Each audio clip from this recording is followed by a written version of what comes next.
We are in an age of endlessly rising tech stocks, mind-boggling IPOs that seem to outstrip any normal valuations, companies without many real assets or profits outperforming long-established business models, all supplied with seemingly endless private capital and propagated partly by inexperienced retail investors who often treat the stock market like a game.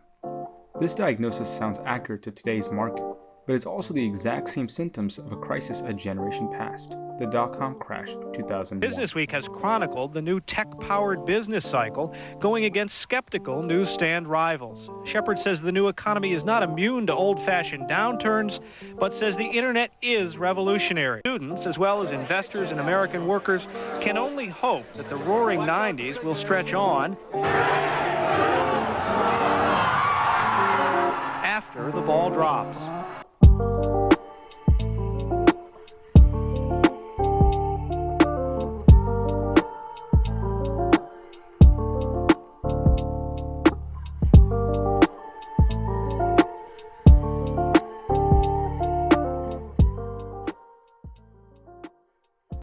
The dot-com bubble began growing in the late 90s. With the rise of personal computing and the advent of the internet, investors were more than eager to invest in new business models, dependent not on logistics, huge office complexes, or factories, but information and massive customer outreach. Companies would attract huge investment for simply having .com in their name. There was no need to have any revenue, let alone profits, and the number one goal above all else was to grow. Get as many customers as you can at any cost. And as long as you show growth in volume but not profit, you'll attract more investors. And it all toppled in 2001. Internet stocks declined by 75%, with some major internet companies going bankrupt or losing huge value on the flip of a coin. The party of endless capital, burning cash, and eye-popping valuations was over. Down nearly 10%. It lost a quarter of its value in just 1 week. So what propagated the bubble and led to its collapse? We boil it down to three main reasons: risky and seemingly endless capital, inexperienced individual investors who inflated the bubble, and the logic of growing at any cost with seemingly no path to profit in sight. We'll be covering how these three factors affected not only the dot-com bubble of 20 years ago, but still affects us today.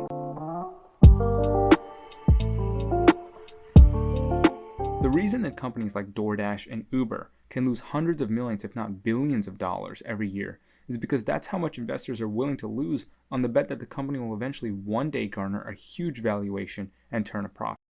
Today's field of tech is chock full of Silicon Valley venture capitalists. Funds like General Atlantic and Hill House Capital top $30 billion in assets, and mega funds like SoftBank's Vision Fund has over $100 billion in assets, not to mention dozens of firms with over $1 billion. And all of these firms have one goal: to find the next big moneymaker. The business model of venture capitalists and seed firms is to be okay losing money on a majority of deals, so long as the winners are so large that they make up for the entire firm. But often this leads to risky investments, where inflated growth and a bloated IPO are prioritized far more than a sound and sustainable business model that encourages organic growth, going as far as to encourage fraud and deception. Take WeWork, for example. Since 2017, it has been hailed as a failing business, with exceptionally overstated market sizes to go along with a new age scheme of a physical social network, when in reality it was nothing more than a real estate business, burning through hundreds of millions of dollars for years and losing over $1.6 billion in 2018 alone, all fueled by Vision Fund, which has made substantial investments in Uber, DoorDash, and countless other internet-based companies, and has lost over $18 billion. These levels of investments and failures were all too apparent in the dot-com bubble. The 1997 Taxpayer Relief Act made investing cheaper, fueling speculation. Firms like Delmore Asset Management, SVM Global Fund, and Rothschild Asset Management, and so many others, bought into the new age of internet-based companies, pouring in hundreds of millions of dollars into companies like Pets.com and Atlantic Telecom, both of which went bankrupt. Pets.com, the poster child of the dot-com crash, garnered over $300 million of investment capital, launching its online supply store without doing any market research of the online retail landscape. In the new internet frenzy, Pets.com spent $11.8 million in advertising to get just $619,000 in revenue, including a Super Bowl commercial in 2000. The company went public in February of 2000, and its stock went from $11 to 19 cents in the 268 days it took investors to figure out the company had a bloated infrastructure, unprofitable business plan, and little more than a solid marketing strategy. These cases, although quite extreme, reveal much about the profit-hungry investors who are ready to support untested and unfeasible businesses so long as they can market themselves as the next best thing, willing to invest hundreds of millions of dollars on a promise rather than proven revenues. So what is the game plan here? What's the exit strategy when companies are not posting profits but sucking hundreds of millions of dollars into the void?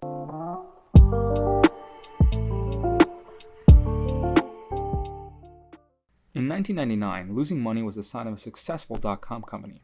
They employed a get big fast strategy, focused on getting as many customers as fast as possible at any cost. Priceline is a great example. Launched in 1998, it became an overnight success, selling over 100,000 airline tickets in just its first 7 months of operation. In March 1999, it went public at $16 a share and quickly shot up to $69, giving it a valuation of $9.8 billion. But this immense show of growth came at a grueling cost. Priceline was losing $30 on each ticket it sold, and racked up over $140 million in losses in its first few quarters. As investor frenzy grew over these massive dot-com companies, early investors could exit by selling their shares at hugely overvalued prices, unloading them on the public at large.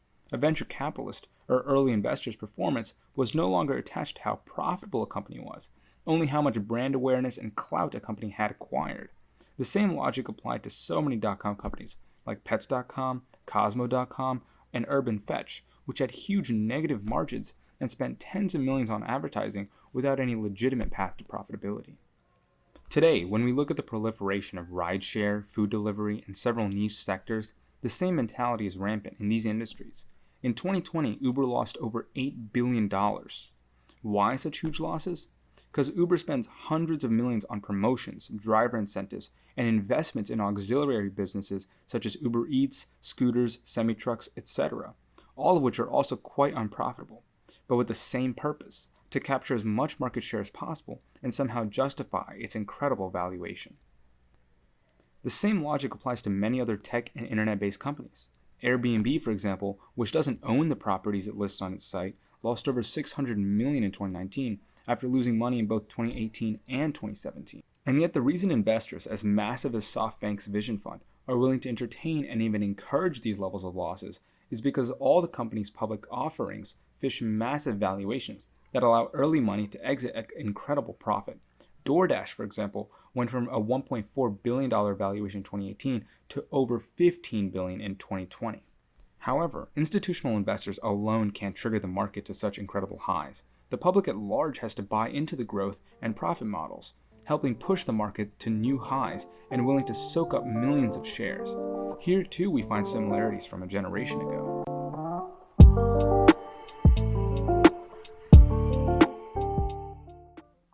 The culture of a startup that is pumped with VC capital is the culture of trying to go public and make a fortune.